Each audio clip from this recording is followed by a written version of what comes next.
Greetings, everyone. It is Being Brown at Work Live with Linda Talaferro. Yes, my favorite day of the week. This is a subject that I've been thinking about talking about for a while. And after reading an article in the Washington Post, I thought, it's been back of mine, forward of mine. I've actually had a lot of conversations with various people about this. And so I thought, let me dedicate a live to this very subject. And that is this notion of returning to the workplace, returning to the office, and why it's difficult for Black and Brown women. Now, I will say to you that I am struggling with it just like everyone did for various reasons. I mean, as Black and Brown women, last year was beyond challenging uh, for the pandemic, COVID, disproportionate amount of people of color lost their lives. I know I was personally affected, lost some family members. I know numerous people who did. And then for all of the social injustices that uh, included loss of life that we had to unfortunately see and relive because of video, because of cell phones, because of the trials and whatnot that took place last year. It was a lot. It was a lot. And in addition to all of that, we were isolated. We could only see each other through cameras, Zoom, virtual settings, connecting with in person a very small amount of people, uh, maybe only one or two in our immediate household at times, or, if you have a larger family at home, but still isolated from loved ones, from people we were close to, family members, dear friends over the years. That was a lot. That was a lot.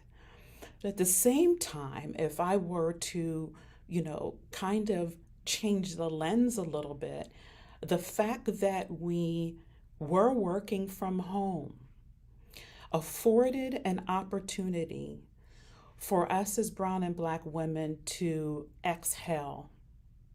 I mean, we actually were able to, you know, let our shoulders down a little bit, sit back in our seats a little bit at our desks at home or at our tables or couches or floors, wherever we were doing our work from home, our Zoom calls from, our team calls.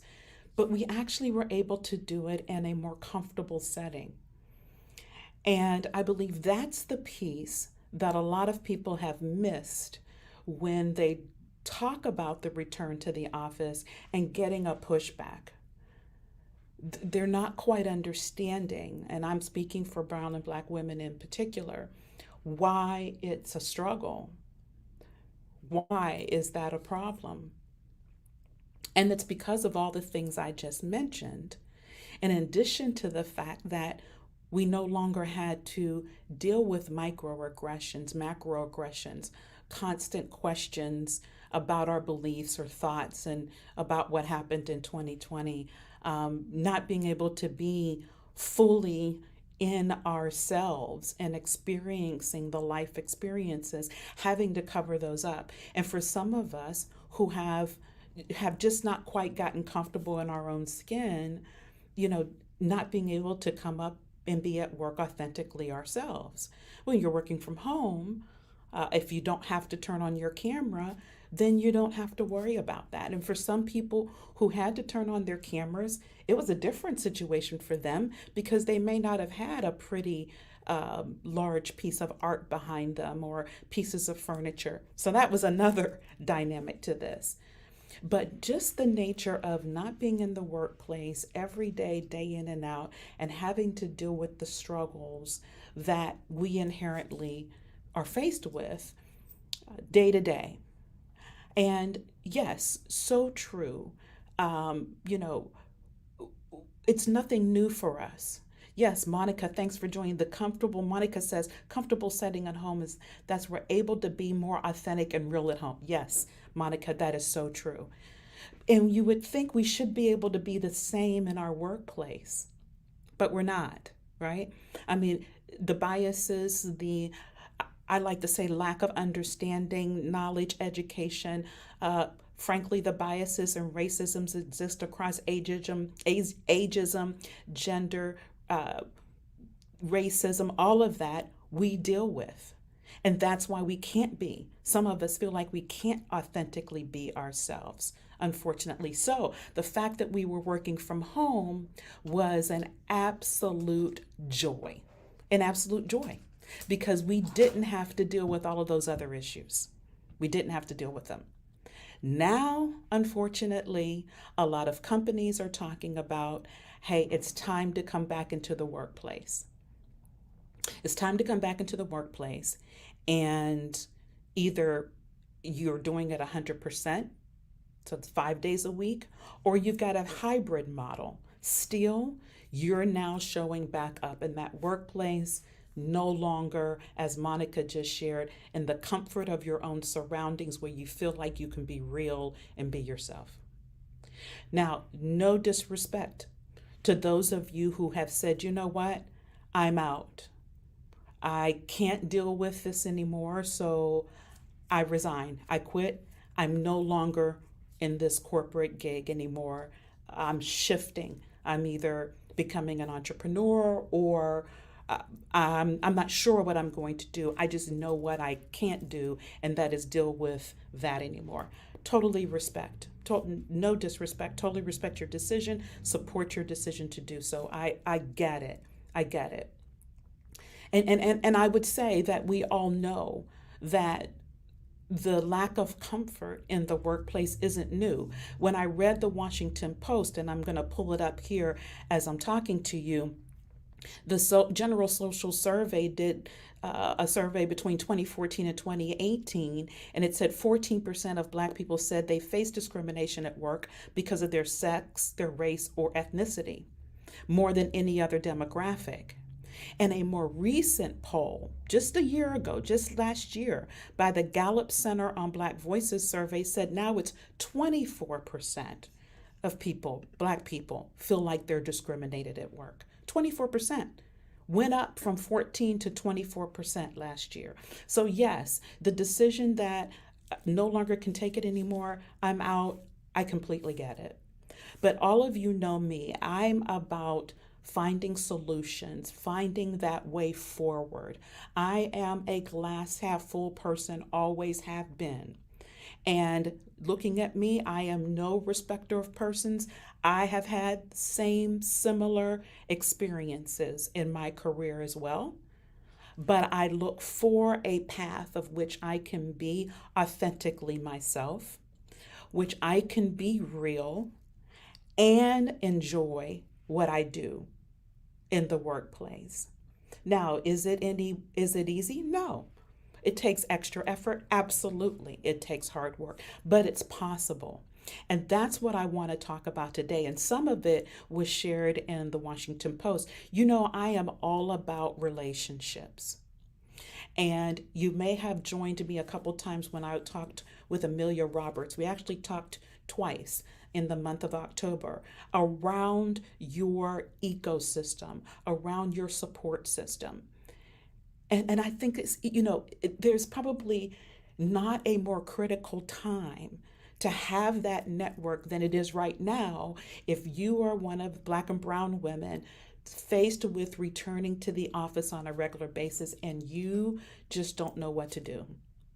This is the time when you can build your ecosystem. You could build your support system of people that look like you, of which you can have a safe space, a safe time to share your challenges and to bounce ideas off of and to get support and help if you happen to re experience some of the negativity that you were experiencing before. I'm not saying that it's going to absolutely go away. There is a higher sensitivity around it for sure. We all know that last year brought a higher sensitivity around race relations or the lack thereof, positive race relations. So people are being more intentional about engaging and being true with their ability or inability to positively engage. And corporations are putting in practices and systems. And we're going to talk next Tuesday. Cheryl Thompson's coming on. We're going to talk about what those systems should look like. So the things that aren't said of work that corporations can do to make a difference. And some are doing that. But I would offer to you that you can create an environment that allows you to come back to the office and do so successfully. If you have a hybrid situation, that's the best of both worlds because you will be able to set up your ecosystem, your network of support, your advocators, the people that are safe when you're in the workplace that you can bounce things off of while you're physically there. And then you get a reprieve, you get a breath when you're not in the office. And as Monica just shared, you can get into that comfort space, re energize yourself, rejuvenate yourself for the next time you go back into the office.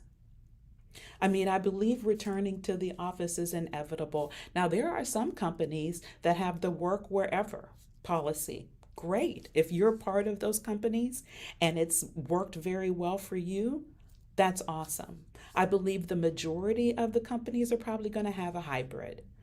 And so that's why I wanted to talk about this on this Being Brown at Work live today to give you some solutions, ways that you can think positively about that time, either the Monday, whatever day of the week or days of the week that you're in the office. And the most critical one, I will always say this, is relationships.